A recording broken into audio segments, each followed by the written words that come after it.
we meet across the road under the canopy outside Waitrose. Please, can everyone switch their mobile phones to silent? And for the webcam, can I just introduce the officers sitting in front of us on the table? Please leave the chamber as quickly as possible.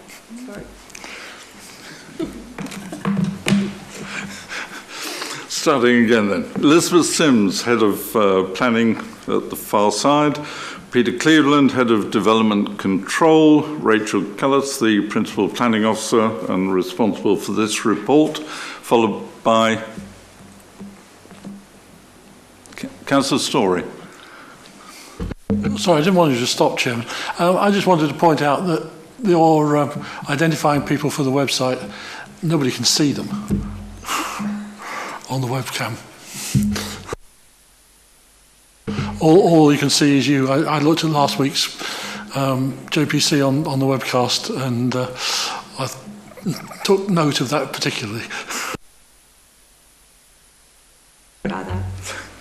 Thank you very much, Councillor Story. And then we have Louise Jandal, who's the team leader for the South and Western planning areas, and then Barry Devlin, our legal representative. We'll move on to the main item of business. Item number 1 on the agenda, to confirm the minutes of the meeting that took place on the 5th of October. They have been on the table the last 30 minutes. As you wish, I sign them as a true record. Thank you. Apologies for absence, Emma. I have apologies from Councillors Kevin Denis and David Hunter. Thank you. Thank you very much. Yes, late apologies from Councillor Nazir. Thank you. And Emma, declarations of interest prior to the meeting. None before the meeting, Chairman. Any others? No questions from members of the public, Emma? None received. Right. Item number 5, application for planning permission. Item B1, WA 2016-192, land south of Elmbridge Road, Cranley. No, I don't think so. I'm Sorry. sorry. I'll read it from the agenda. It's okay. Not a good start. Thank you very much. WA 2017-1050, land at the north end of Tongham Road, Rumfold.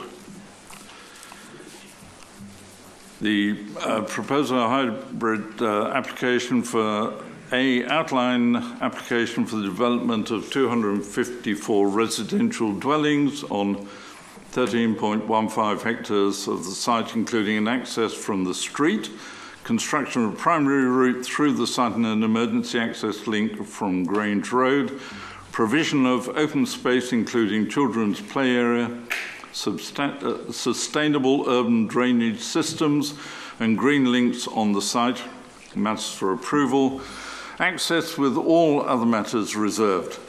And B, full planning permission for the change of use from agricultural land to use as a suitable alternative natural green space, ASANG, on 17.7 hectares of land to the east of Tongham Road to serve the proposal and the surrounding area, including access, pathways and associated landscaping. This is a cross-border application at land at north end of Tongham Road, Rumfold, as amplified by additional ecology information received 26th of June 2017, 12th of August 2017 and the 31st of August 2017. And to introduce the report, Rachel Callis. Thank you, Chairman. I'm going to start by taking members straight to the update sheet for this item. You may have noticed there's quite a significant change on the update, so I will start the discussion there. Since the publication of the agenda report, Guildford Borough Council have considered the adjoining or associated planning application and have refused that application. The primary reasons for that were the impact on primary health care provision and also the access to public transport connections. You'll see there's the full 3 reasons set out on your agenda, and they also relate to the failure to complete an appropriate legal agreement.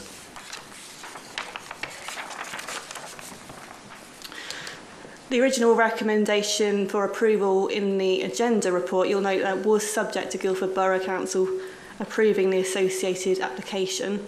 That's because whilst we had considered the proposals in detail, the detailed assessment of proposed housing is a matter that we had deferred to Guildford to consider, with our report focusing upon the acceptability of a sang that falls within Waverley's borough.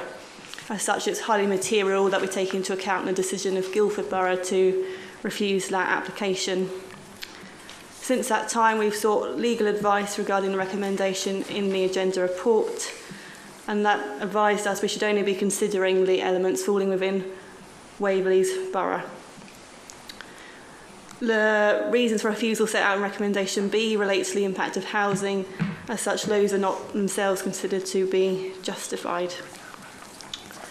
Based on our legal advice, our sort of conclusion is that in the absence of an appropriate legal agreement at this point in time, and given that decision of Guildford to refuse permission, that the maintenance and provision of the sang in perpetuity could not be controlled. And in particular, there'll be no way of securing the whole sang to come forwards. In particular, officers can't be satisfied at this time that the portion of the sang that falls within Waverley would be acceptable in planning terms in isolation. As such, you'll note that the recommendation has been revised and it is now for refusal. And that's based on insufficient information and an inability to secure the sang in perpetuity. I'll take you now to the slides relating to the application. Here you'll see on screen a location plan. You'll see the site is divided in two. On the southern side, this is the part which falls partly within Waverley, this section just here. And on the northern side, this is a section which falls within Guildford. In addition, this part of the site also falls within Guildford's boundary. You'll see the two sites are divided by the A31 and A331 junction just here.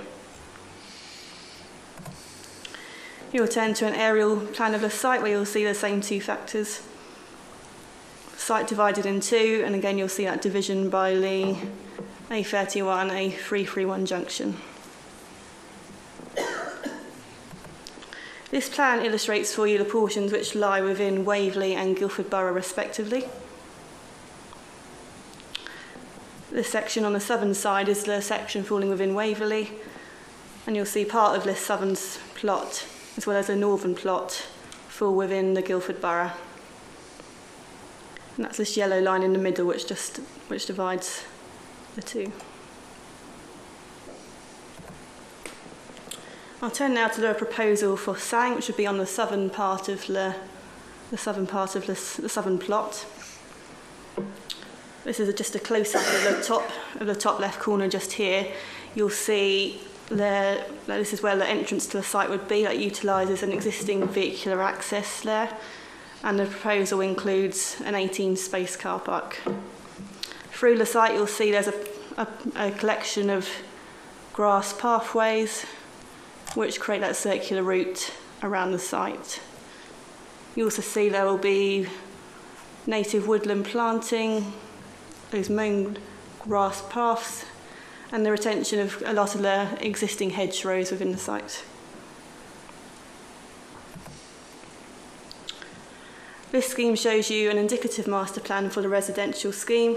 That's for up to 254 dwellings. The only matter that was considered is the access, so that is a very indicative plan. The access itself would be, the main access would be onto the street, this is just here, with a secondary emergency access onto Grange Road as well. This plan here takes you through some of the access points for the site, and what I'm starting with here is to show you the link between the sang and the residential site. This is the main entrance from the residential development, and you'll see there's a pedestrian footways which take you on a bridge over the A31, and it follows round to a connection into the sang on that south-east corner just here. This here is a foot away on the hog's back. And you'll see the order of sequence follows around the screen just here.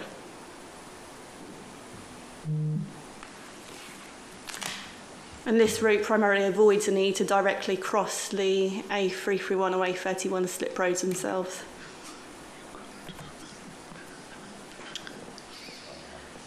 This access plan instead and the photographs show you a bit more in detail the access to the proposed sang itself.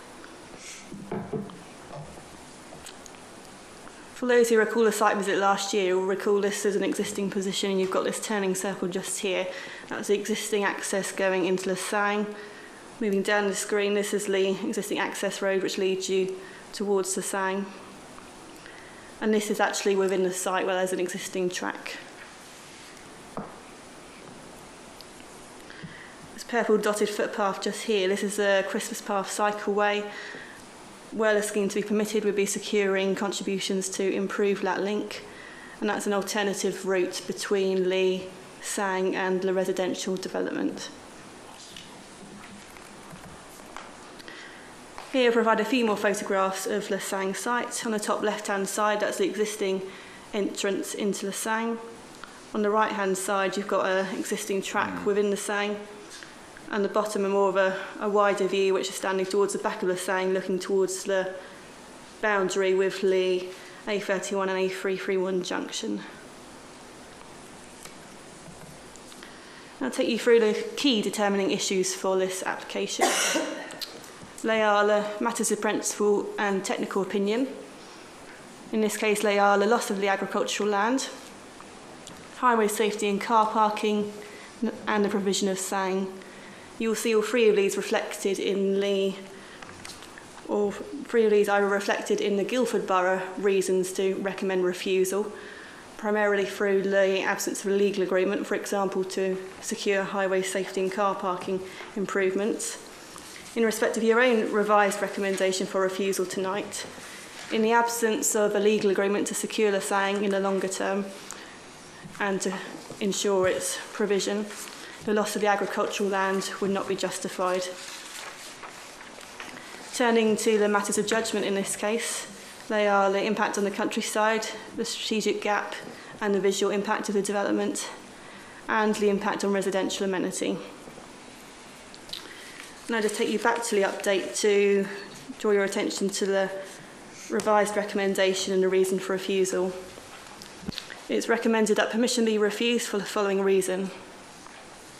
Insufficient information has been submitted to the Council, such as to demonstrate that the proposed sang within the Waverley Borough administrative boundary could be delivered in isolation, such as to mitigate and avoid a likely significant effect upon the Thames Basin Heaths SPA from the residential housing development, and that it would be maintained in perpetuity.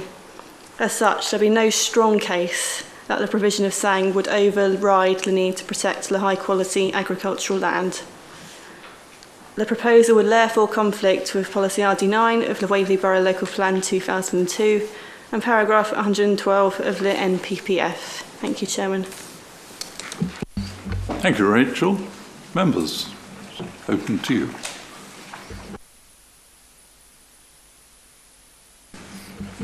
Councillor Goodrich. Yeah, I'm happy with the recommendation. Just an explanation, because on the previous application, 2016, there was the first reason for refusal, which was the loss of agricultural land, when the last part of that made it clear that there's no strong case for the provision of a sang to override the need to protect high-quality agricultural land. So, fine so far. Then, of course, this application is unchanged so far as that is concerned, as I understand it. We're talking about 106 agreements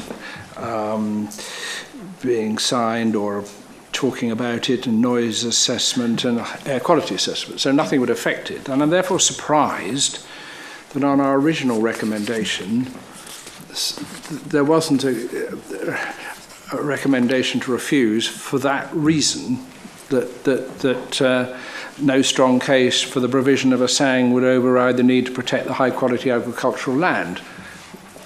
I accept that now planning application has been refused by Guildford.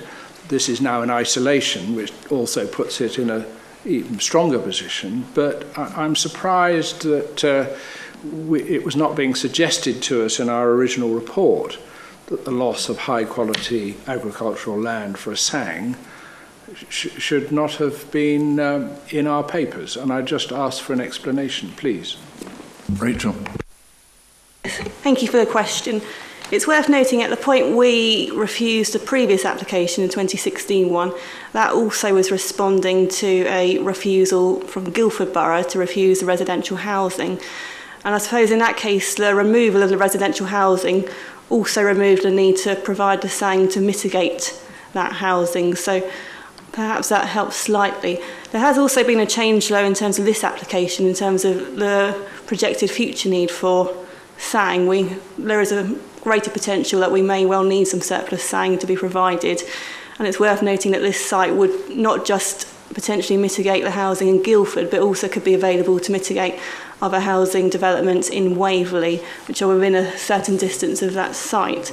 So that need adds to the case for the SANG and adds to the justification to override that agricultural land. But I suppose it's worth noting at the time we refused the previous application, it was partly, again, the refusal of Guildford and the absence of residential development that required mitigation that led to that reason for refusal. At the time we wrote the officer report, we were on the understanding and it was subject to Guildford's approval of the application. So again, it was that decision by Guildford that somewhat changed the position in that respect. Hopefully that's helpful. Yes, I'm just sort of looking in my wing mirrors for the appeal that's, I think, pending next month, and I'm not quite sure if we've been, I'm still not totally convinced we've been consistent on the loss of the agricultural land. Yes, because Guildford is refused, it's now in isolation and the problems of in perpetuity and so on add to it. But I suppose what we're being told is that if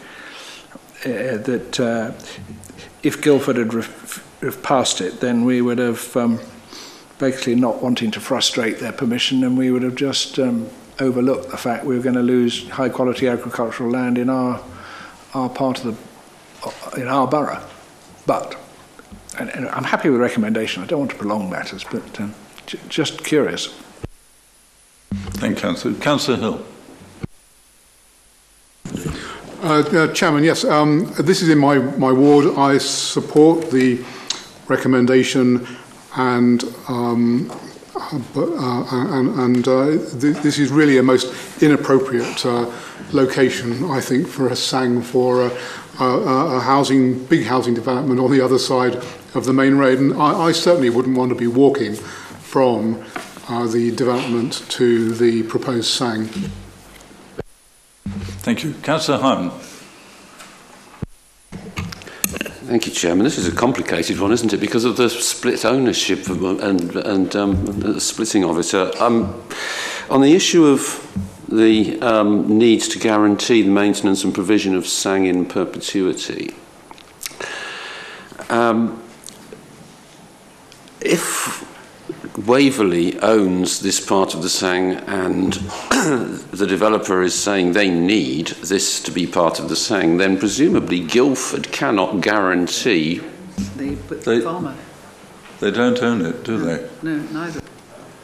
Well, no, sorry, but if it's under the... I'm talking about control of a planning authority. I mean, land that's in Waverley, Waverley can have control over and can use enforcement to ensure that it remains a SANG or whatever. Guildford cannot exert that power over Waverley's land, can they? I don't know, I'm asking because it's not something I've come across before, but I was just thinking that if they need this, I'm not entirely sure even from this that they do need Waverley's part of it. For the 254 homes, they wouldn't need us to grant planning permission, would they, or would they not? So that's my first question. Mr. Chairman, Okay. I think Barry Devlin has got the answer for you on that one. We'll take that. Okay. Well, the way the Section 106 that's been put to us for agreement has been structured sets out a very complex mechanism by which we agree or work with the owners, who are the current developers, and Guildford with regard to the two pieces of saying land. And a very complex proposal has been set out whereby this surplus saying, because most of it is surplus, that's right, isn't it?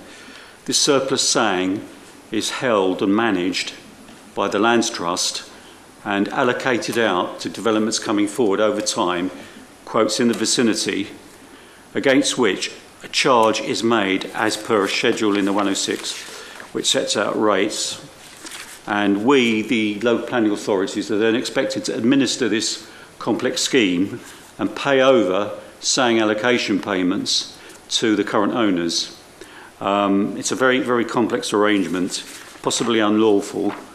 The transactions have to be signed off by the owners, and so it's probably a fetter on discretion, and it's causing major problems. And does that explain how the ownership works? That it's the owners, the current developers, still own the freehold.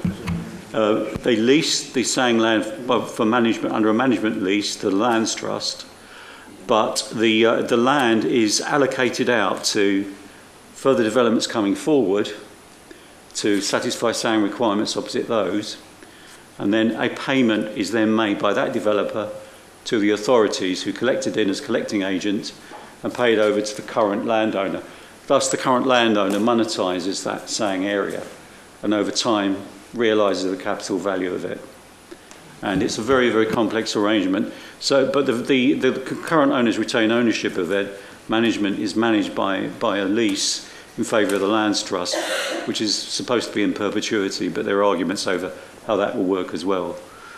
I'm quite interested. I mean, I think it's highly relevant to our decision. As your comment that it may not be lawful anyway. Is it possible to explain why it may not be lawful further, or is that just too complex? Because I do think it's relevant, but I don't know whether we'd understand it. Mr. Chairman, Councillor, Section 106 enables a lot of flexibility for local planning authorities to do things, but one of the powers specifically states to receive in money to offset against, for example, infrastructure impacts. There is no power in Section 106 to act as an honest broker, to receive in money as calculated according to a schedule set up by a developer and then pay it out to the developer. So there's possible illegality involved there. Also, the sign-off to particular saying allocations to particular developers required under Section 106 to come from the current landowner, no doubt related to the amount of money involved, is a fetter on our planning discretion. So that's the second head of unlawfulness, a fetter on the discretion of the public authority, potentially, and also Section 106 itself may not extend to this particular mechanism whereby we receive in money according to a rate set by a third party and then pay it back to that third party. Thank you very much indeed. Thank you, absolutely. I have got 3 points. The others aren't as difficult as that one, actually. But taking up Councillor Goodridge's point, if I may, of the agricultural land, the value of it. I would have thought that in terms of loss of agricultural land, then we simply could not justify that unless we knew that this sang was effective. I mean, there is some question over, because of it's got roads around it, houses, all the rest of it, how could, it doesn't necessarily fit the sang guidelines, which Natural England have, and I haven't seen in the papers whether Natural England are to what extent they're happy or what they might apportion as a percentage of the sites available as a sang. So, I mean, I think that would probably be a point that we should add on to the loss of agricultural land, in effect, because you certainly can't justify it if the purpose you want to put it to is, in this instance, I would think is quite questionable. I think it's in the papers, isn't it, Peter Cleveland? Natural England, yeah. Natural England's comment. Can you just answer that one now, please? Yes, that's correct. And I think, I think there's two key matters since the previous decision. Is one that within our main modifications within the local plan, there's a greater need for additional SAN capacity over and above what effectively is available at Farnham Park. So that's a material change that we need to take account of. And also, we do need to be mindful of how we're progressing to the upcoming inquiry, which Councillor Goodridge correctly pointed out earlier. We're actually looking to withdraw that current reason for refusal on the basis of the loss of the agricultural land, but we're in the process of discussing that. And that's why the wording of the reason for refusal is slightly different, and you'll see a change, because there's two elements there. There's greater need for SANG, and going forward, and if we can get an appropriate agreement in place, that will allow us to have that additional capacity and work alongside neighbouring borough if the housing was to come forward to assist them to mitigate the impact as well. So, thank you, Peter. You have another point, I think, Councillor Hyman. I'll let someone else have a go and think about it, because I'm still thinking about it. Okay, Councillor Holder. Thank you, Chairman. I'm slightly bemused by this, because I see that the reason for refusal by Guildford is that furthermore the development is unsuitably located insofar it has poor access to public transport connections and a lack of sustainable access to local services. Now, if the developer comes back and improves the infrastructure contributions to alleviate that objection, can I request then that the meeting of the Guildford Planning Committee is before our committee, so that we can then say if Guildford approve it, then we can approve it. But it seems pointless for Guildford to meet after we've agreed our agenda and they've refused it, and as the housing is on Guildford's side and not on our side, then we have to automatically refuse it. It seems to me that we got the cart before the horse and not the other way around. Okay, I think Peter Cleveland wants to come back on that one straight away, but bearing in mind the 331 and the A31, they've got it right. Thank you, Chairman. I mean, that is in effect what we've done with this application.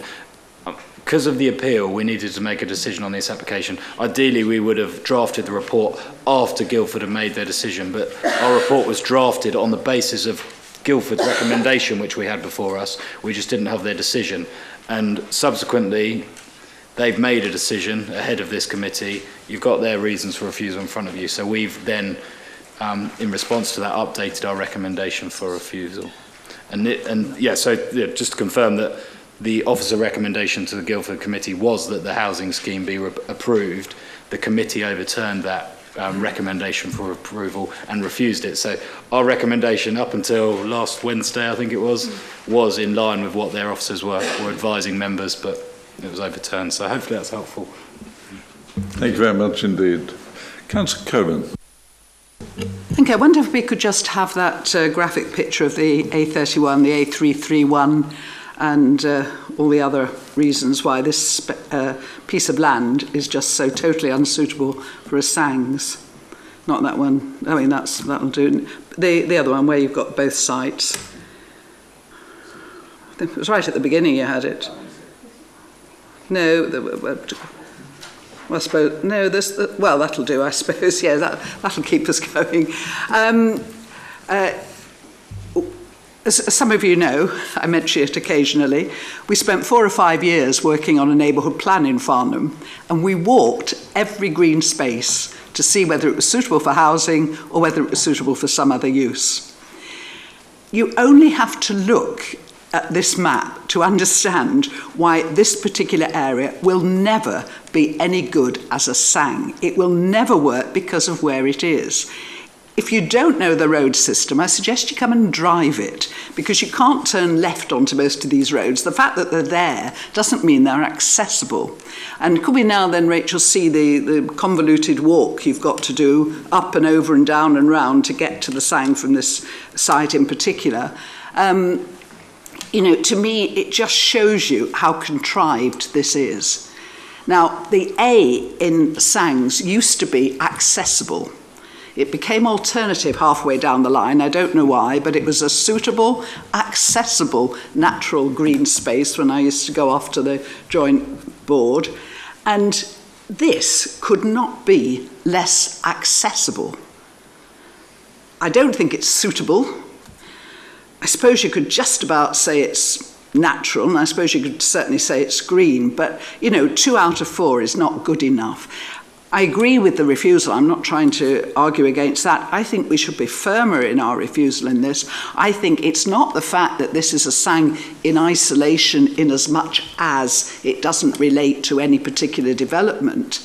I think the sang is isolated in its geographical position.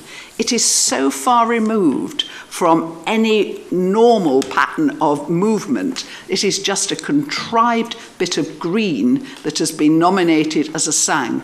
Guildford don't approve of it as a sang.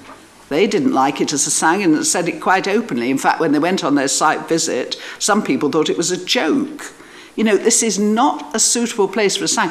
I know we need sangs, but you don't just choose the first green space that comes along and supports it just because it happens to have the name sang. So if this is strong enough, fine, but I actually think that we should be saying not only do we regret the loss of agricultural land, but we don't think this isolated position of this particular site makes it acceptable as a sangs. It relates to nothing, and it certainly doesn't relate to the housing that Guildford were proposing.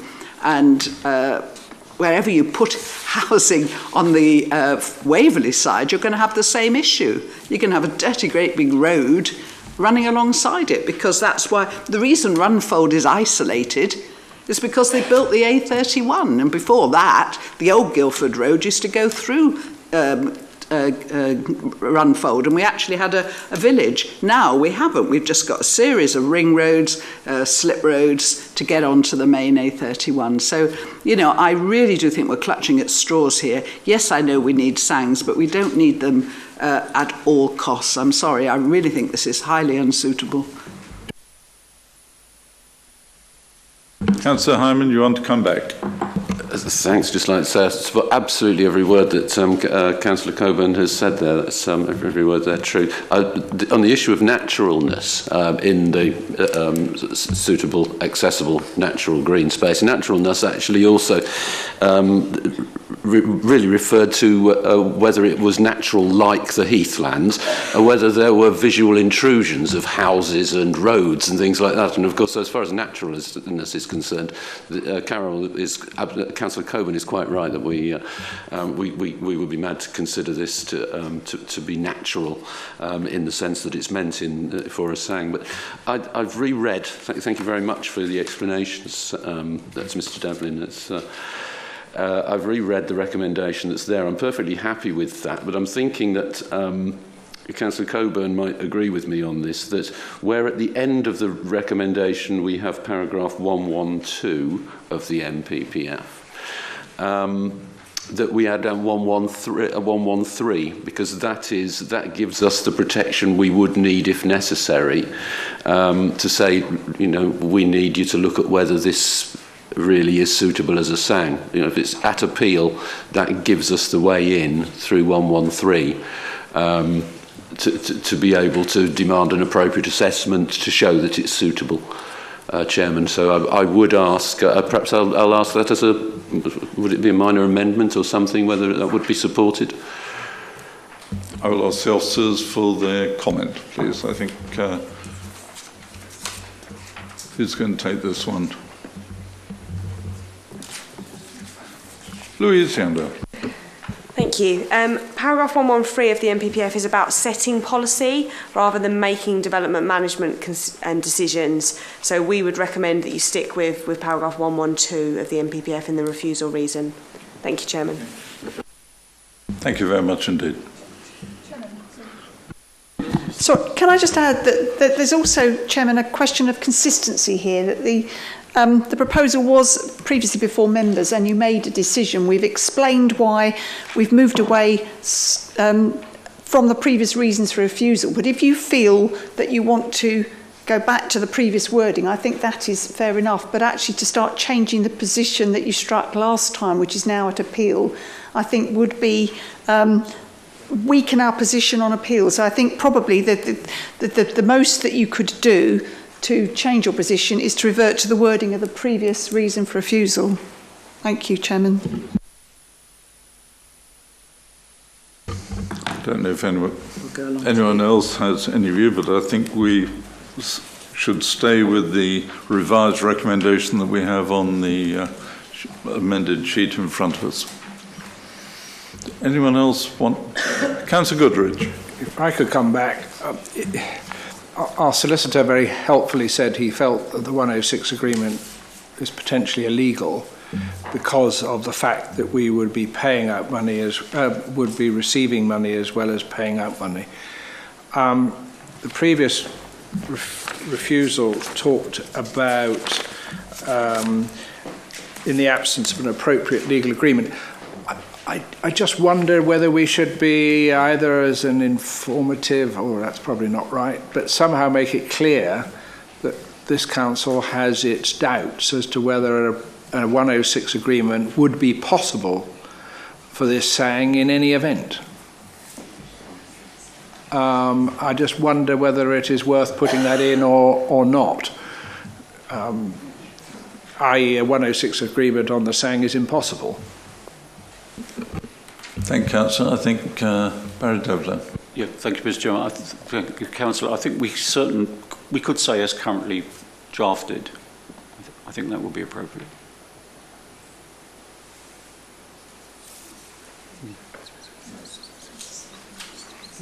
I detect signs that they realise that perhaps they're seeking too much, and I should give ground on that in the discussions, Mr. Chairman, that we've had with them. Thank you. Councillor Coburn.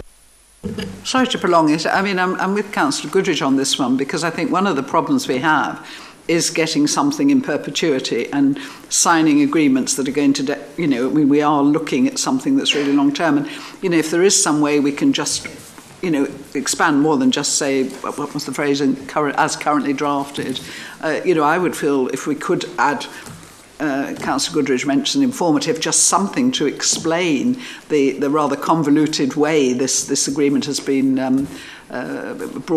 drawn up, and the fact that we feel it's not leading to the guarantee of. We do need certainty on SANGs, and this is the whole point of them. And if there is any doubt at all as to whether we can maintain them or whether they will be maintained in perpetuity, because we don't have the say over that, I think we should be flagging that up in some way.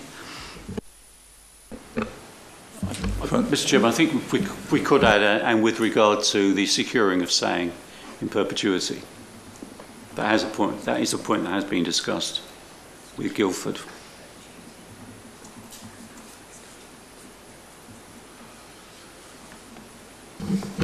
So if we said to add an informative in relation to SANG in perpetuity, words to that effect. Mr. Chairman, I think I said in relation to the agreement that's currently drafted, and also with regard to ensuring SANG provision in perpetuity.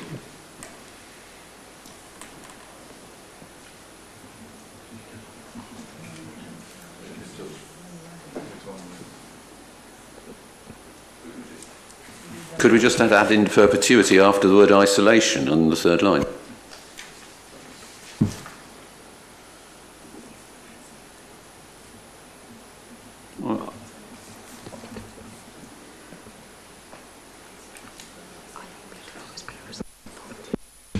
I don't want to sort of criticise the councillor's suggested wording. I think it would come better as a rider at the end. I had the suggestion as an informative, just to inform. Oh, as an informative. An informative that the Section 106 agreement is currently drafted. Reservations. We have reservations that it would actually be legal or enforceable to ensure this SANG should be kept in perpetuity, something of that nature. so that, bearing in mind we've got Guildford and Waverley and development and a trust.